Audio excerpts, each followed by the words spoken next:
আসসালামু আলাইকুম। স্বাগত জানাচ্ছি কিভাবে শিখবো ইউটিউব চ্যানেলে। আমরা আজকে মাইক্রোসফট এক্সেলের একটি দারুণ বিষয় নিয়ে আলোচনা করব। আজকের বিষয়টি হচ্ছে যে মাইক্রোসফট এক্সেলের যে ট্যাবগুলো রয়েছে বা মেনুগুলো রয়েছে, যেমন হোম মেনু, ইনসার্ট মেনু, এই মেনুগুলোকে আমরা কিভাবে আমাদের রিবন বার থেকে সরিয়ে নিতে পারি, আবার কিভাবে এখানে নিয়ে আসতে পারি, সেই কাজটা আজকের ভিডিওতে দেখব। তাহলে চলুন বন্ধুরা, আর কথা না বাড়িয়ে আমরা সরাসরি মাইক্রোসফট এক্সেলে চলে যাই। দর্শক, আমি মাইক্রোসফট এক্সেলের একটি স্প্রেডশিট ওপেন করেছি এবং এই স্প্রেডশিটের মধ্যেই মূলত আজকে আমরা দেখব। তো আমাদের মাইক্রোসফট এক্সেলের মধ্যে এই যে উপরের দিকে যে মেনুগুলো রয়েছে, file, home, insert, page layout, formulas, এই যে বিষয়গুলো রয়েছে এটাকে বলা হয় মূলত ট্যাব মেনু বা রিবন বার। এই রিবন বারের মধ্যে যে ট্যাবগুলো থাকে বা যে মেনুগুলো থাকে, আমরা চাইলে কিন্তু এই মেনুগুলো এখান থেকে সরিয়ে, ধরুন আপনি এই যে ইনসার্ট ট্যাবটা রয়েছে, এই ইনসার্ট ট্যাবটা যদি না আনতে চান এখানে, সেক্ষেত্রে কিন্তু আপনি চাইলে এটাকে এখান থেকে সরিয়ে ফেলতে পারেন। এছাড়াও এই ট্যাবগুলোর বাইরেও আমাদের কিছু ট্যাব আছে যেটা বর্তমানে বা বাই ডিফল্ট হিডেন থাকে, সেগুলো কিন্তু আপনি এখানে চাইলে নিয়ে আসতে পারেন। আমরা এই কাজটি কিভাবে করব? এই কাজটি করতে হলে প্রথমত যেটা করতে হবে, আপনাকে এই যে ফাইল মেনু আছে, এই ফাইল মেনুতে চলে যেতে হবে এবং সেখান থেকে আপনাকে চলে যেতে হবে অপশনসে। অপশনসে আসার পরে আপনার সামনে এরকম একটি ডায়লগ বক্স আসবে, এখান থেকে আপনি চলে যাবেন কাস্টমাইজ রিবন। এছাড়াও আপনি চাইলে এই যে রিবন বারের এই মেনুগুলোর যে কোনো একটা জায়গায় ক্লিক করে আপনি এখান থেকে কাস্টমাইজ রিবন নামের যে অপশনটি রয়েছে এখান থেকে ক্লিক করে সরাসরি এই কাস্টমাইজ রিবনে চলে যেতে পারেন। এখন আমরা আসলে কি নিয়ে কাজ করব? আমরা কাজ করব ট্যাব নিয়ে। তো এখন এই মাইক্রোসফট এক্সেলে ট্যাবগুলো মূলত যখন আমরা কাস্টমাইজ রিবন করব, এই কাস্টমাইজ রিবনের মধ্যে মেইন ট্যাবগুলো আমরা ডান পাশে পাবো। এখানে দেখেন আমাদের কি কি ট্যাব রয়েছে।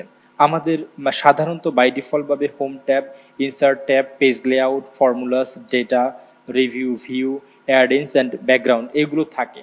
আমরা কিন্তু চাইলে এই যে ডেভেলপার মেনুটা রয়েছে এই ট্যাবটাকেও কিন্তু আমরা নিয়ে ওখানে কাজ করতে পারি। এতক্ষণ কিন্তু আমাদের যে মাইক্রোসফট এক্সেলটি ছিল সেখানে কিন্তু এই যে ডেভেলপার ট্যাবটা সেটা ছিল না। এখন আমি এই ডেভেলপার ট্যাবের এখানে ওকে প্রেস করলাম বা টিক মার্ক দিলাম। টিক মার্ক দিয়ে এখন যদি আমি এখান থেকে ওকে প্রেস করি, তাহলে বন্ধুরা আপনারা দেখেন আমাদের এই যে রিবন বারের মধ্যে সেখানে কিন্তু এই যে ডেভেলপার নামের আরেকটি নতুন ট্যাব চালু হয়েছে। এখন কোনো কারণে ধরেন আপনি এখান থেকে কোনো একটা ট্যাবকে ইউজ করতে চান না বা শো করাতে চান না, সেক্ষেত্রে সেটাকে কিভাবে হাইড করবেন? আমরা আবারও এই রিবন বারের যে কোনো একটা জায়গায় রাইট ক্লিক করব, রাইট ক্লিক করে এখান থেকে চলে যাব কাস্টমাইজ রিবন। এই কাস্টমাইজ দ্য রিবনে আসার পরে আমরা এখান থেকে ট্যাব মেনুতে যাব। ট্যাব মেনুতে আসার পরে ধরুন আমি এখান থেকে এই যে ইনসার্ট ট্যাবটা রয়েছে সেই ইনসার্ট ট্যাবটা এখান থেকে সরিয়ে ফেলতে চাই। সুতরাং এখানে যে ইনসার্ট ট্যাবের মধ্যে যে টিক মার্কটা ছিল সেই টিক মার্কটা আমি সরিয়ে দিলাম বা উঠিয়ে দিলাম। উঠিয়ে দেওয়ার পর আমি যদি এখন এখানে ওকে প্রেস করি, তাহলে দেখেন বন্ধুরা এখানে কিন্তু আমার এই যে হোম মেনু এবং পেজ লেআউট এই দুইটার মাঝখানে ইনসার্ট ট্যাবটা ছিল সেটা কিন্তু এখান থেকে হাইড হয়ে গেছে। তো আশা করি বন্ধুরা আজকের ভিডিওতে আমি যেটা দেখাতে চেয়েছি আপনারা সেটা বুঝতে পেরেছেন। এভাবে কিন্তু আপনি চাইলে আপনার যে মাইক্রোসফট এক্সেল বা মাইক্রোসফট ওয়ার্ড রয়েছে অথবা মাইক্রোসফটের যে প্রোগ্রামগুলো রয়েছে অন্যান্য, সেই প্রোগ্রামগুলোতেও কিন্তু আপনি চাইলে এভাবে যে কোনো ট্যাবকে আপনি চাইলে শো করাতে পারবেন এবং চাইলে এখান থেকে সরিয়েও ফেলতে পারবেন। তো আশা করি বন্ধুরা আজকের এই ভিডিওটি আপনার ভালো লেগেছে। যদি আজকের এই ভিডিওটি আপনার ভালো লেগে থাকে তাহলে রিকোয়েস্ট করবো যে ভিডিওটিতে একটি লাইক দিন। আপনার সুন্দর একটি মতামত এই ভিডিওর কমেন্ট বক্সে দিয়ে যাবেন। আর আপনি যদি কিভাবে শিখবো ইউটিউব চ্যানেলের নতুন দর্শক হয়ে থাকেন তাহলে আবারও অনুরোধ করব যে আপনি চ্যানেলটিকে সাবস্ক্রাইব করে পাশে থাকা যে বেল আইকনটি আছে সেটিকে অন করে দিবেন। ইনশাল্লাহ আপনি এই চ্যানেলটা থেকে অনেক দারুণ দারুণ বিষয় শিখতে পারবেন।